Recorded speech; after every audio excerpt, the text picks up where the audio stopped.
নৌকা মার্কাকে কোন বিবেচনায় আবার শিডিউলভুক্ত করতে পাঠালেন বললেন উপদেষ্টা আসিফ মাহমুদ। এদিকে একটি দল না চাইলে পিআর আটকে দেওয়া অবিচার হবে বললেন জামায়াতে আমির। এরপর জানিয়ে দেব ছাত্রলীগকে সন্ত্রাসী সংগঠন ঘোষণা করতে জাতিসংঘকে এবি পার্টি স্মারকলিপি। সবশেষে জানিয়ে দেব জুলাই গণঅভ্যুত্থানকে রাষ্ট্রীয় সাংবিধানিক স্বীকৃতি দেওয়া হবে বললেন সালাউদ্দিন আহমদ। এতক্ষণ শুনছিলেন খবরের শিরোনামে, এবার বিস্তারিত। নৌকা মার্কাকে কোন বিবেচনায় আবার শিডিউলভুক্ত করতে পাঠালেন উপদেষ্টা আসিফ মাহমুদ।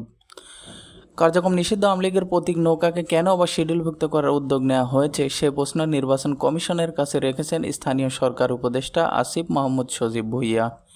এ বিষয়ে মঙ্গলবার রাতে নিজের ভেরিফাইড ফেসবুক পেজে একটি পোস্ট দিয়েছেন তিনি। ওই পোস্টে উপদেষ্টা আসিফ মাহমুদ লিখেছেন, অভিশপ্ত নৌকা মার্কাটাকে আপনারা কোন বিবেচনায় আবার শিডিউলভুক্ত করতে আইন মন্ত্রণালয়ে পাঠালেন। সাংবিধানিক প্রতিষ্ঠান হিসাবে এই গণঅভ্যুত্থানকে আপনারা জাস্ট বৃদ্ধাঙ্গুলি দেখালেন। কাদের এজেন্ডা বাস্তবায়ন করতে এবং কাদের দেওয়ার জন্য এই মার্কা রাখছেন আপনারা? পরাজিতদের স্বপ্নের রিফাইন্ড আওয়ামী লীগকে তাদের মার্কা ফিরিয়ে দিতে চান। বাংলাদেশের একজন নাগরিক হিসেবে নির্বাচন কমিশনের প্রতি প্রশ্ন রইল। ছাত্র জনতার অভ্যুত্থানে গত বছর 5 আগস্ট আওয়ামী লীগ সরকারের পতন হয়। গত 12 মে আওয়ামী লীগ ও এর সব অঙ্গ সংগঠন, সহযোগী সংগঠন ও ভ্রাতৃপ্রতিম সংগঠনের নেতাকর্মীদের আন্তর্জাতিক অপরাধ ট্রাইব্যুনালে বিচার কাজ সম্পূর্ণ না হওয়া পর্যন্ত এসব সংগঠনের যাবতীয় কার্যক্রম নিষিদ্ধ করে অন্তর্বর্তী সরকার। একই সঙ্গে রাজনৈতিক দল হিসেবে আওয়ামী লীগের নিবন্ধন স্থগিত করে নির্বাচন কমিশন ইসি। এদিকে একটি দল না চাইলে পিআর আটকে দেওয়া অবিচার হবে বললেন জামায়াতে আমির।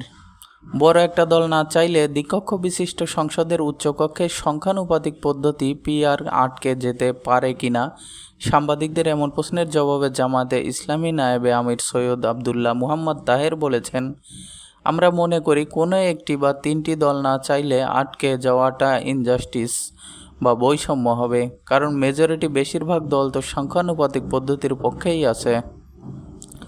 মঙ্গলবার রাজধানী ফরেন সার্ভিস একাডেমিতে জাতীয় ঐক্য কমিশনের সঙ্গে রাজনৈতিক দলগুলোর দ্বিতীয় ধাপের 14তম দিনের আলোচনায় অংশ নেওয়ার পর সাংবাদিকদের এসব কথা বলেন আবদুল্লাহ মুহাম্মদ তাহের। বেশিরভাগ দলই সংখ্যানুপাতিক পদ্ধতিকেই সমর্থন দিচ্ছেন বলে জানান আবদুল্লাহ মুহাম্মদ তাহের। তিনি বলেন, এনসিপি, ইসলামী আন্দোলন, গণ অধিকার পরিষদ, আমরা অর্থাৎ জামায়াতে ইসলামী পিআরের পক্ষে আছি। উচ্চকক্ষ, নিম্নকক্ষ ও সংরক্ষিত নারী আসন সব ক্ষেত্রেই পিআর পদ্ধতি চালুর পক্ষে জামায়াতে ইসলামীর অবস্থান বলেও জানাল দলটির নায়েবে আমির। এদিকে ছাত্রলীগকে সন্ত্রাসী সংগঠন ঘোষণা করতে জাতিসংঘকে এবি পার্টির স্মারকলিপি। সাধারণ ছাত্রছাত্রীদের ওপর নির্যাতন ও অব্যাহত সন্ত্রাসী কর্মকাণ্ডের দায়ে নিষিদ্ধ ঘোষিত ছাত্রলীগকে আন্তর্জাতিকভাবে সন্ত্রাসী সংগঠন ঘোষণা করতে জাতিসংঘের কাছে দাবি জানিয়েছে বাংলাদেশ এবি পার্টি। এ দাবিতে জাতিসংঘের বাংলাদেশ দপ্তরে স্মারকলিপি দিয়েছে দলটি। মঙ্গলবার সকাল 11:30টার দিকে এবি পার্টির একটি প্রতিনিধি দল এই স্মারকলিপি দেয়। বাংলাদেশে জাতিসংঘের আবাসিক প্রতিনিধির পক্ষে মানবাধিকার বিশেষজ্ঞ হুমা খান স্মারকলিপি গ্রহণ করেন। এবি পার্টির 3 সদস্যের প্রতিনিধি দলে ছিলেন দলটির ভাইস চেয়ারম্যান লেফটেন্যান্ট কর্নেল অবসরপ্রাপ্ত দিদারুল আলম, আন্তর্জাতিক সম্পর্ক বিভাগের প্রধান ও যুগ্ম সাধারণ সম্পাদক নাসরিন সুলতানা মিলি, সদস্য ইরতিকা আহমদ।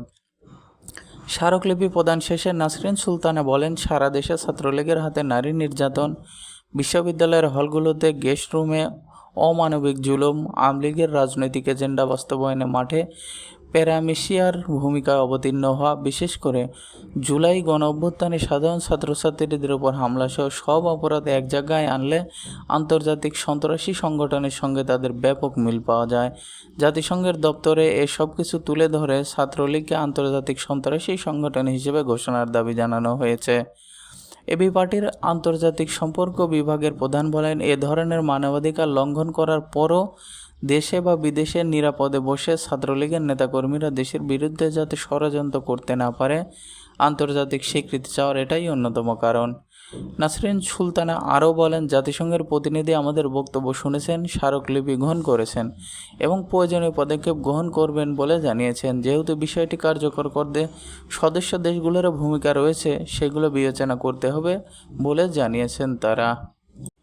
সবশেষে জানিয়ে দেব, জুলাই গণ অভ্যুত্থানকে রাষ্ট্রীয় ও সাংবিধানিক স্বীকৃতি দেওয়া হবে বললেন সালাউদ্দিন আহমদ। ভবিষ্যতে কোনো সরকার যেন জুলাই অভ্যুত্থানের বৈধতা নিয়ে প্রশ্ন তুলতে না পারে, সেজন্য জুলাই অভ্যুত্থানকে সাংবিধানিক স্বীকৃতি দেওয়া হবে বলে জানিয়েছেন বিএনপির স্থায়ী কমিটির সদস্য সালাউদ্দিন আহমেদ। তিনি বলেছেন, জুলাইয়ের ছাত্র গণ অভ্যুত্থানকে যথাযথ মর্যাদা দিয়ে রাষ্ট্রীয় সাংবিধানিক স্বীকৃতি দেওয়া হবে। সংবিধানের চতুর্থ তফসিলের বিস্তারিত বর্ণনা থাকবে। যে অন্তর্বর্তী সরকার গঠিত হয়েছে তারও সাংবিধানিক বৈধতা সেখানে অন্তর্ভুক্ত থাকবে। মঙ্গলবার বিকেলে ঢাকা বিশ্ববিদ্যালয়ের টিএসসি মিলনায়তনে অভ্যুত্থানের বাকবদলের দিন শীর্ষক আলোচনা সভায় তিনি একথা বলেন। আলোচনা সভায় প্রধান অতিথি ছিলেন সালাউদ্দিন আহমেদ। জুলাই অভ্যুত্থানের বর্ষপূর্তি উপলক্ষে আলোচনা সভাটির আয়োজন করে বাংলাদেশ জাতীয়তাবাদী ছাত্রদল। আলোচনা সভায় সালাউদ্দিন আহমেদ বলেন, জুলাই ঘোষণাপত্র নিয়ে বিএনপির এই ভাষ্য তারা গত ফেব্রুয়ারি মাসেই জমা দিয়েছেন। সাম্প্রতিক সময়ে সেটির পরিমার্জিত একটি সংস্করণ তিনি জমা দিয়েছেন বলে জানান। তাই এ বিষয়ে কোনো বিভ্রান্তি যেন না থাকে। সবাই আওয়ামী ফ্যাসিস্ট সরকার এবং তার দোসরদের বিচার দাবি করে বিএনপির স্থায়ী কমিটির সদস্য।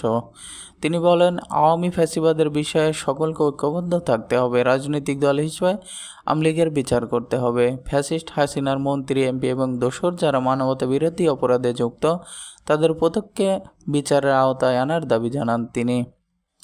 তবে যারা মানবতা বিরোধী অপরাধে অভিযুক্ত নয়, ন্যাশনাল রিকনসিলিয়েশন গঠন করে তাদের বিষয়ে সিদ্ধান্ত নিতে হবে উল্লেখ করেন সালাউদ্দিন আহমেদ।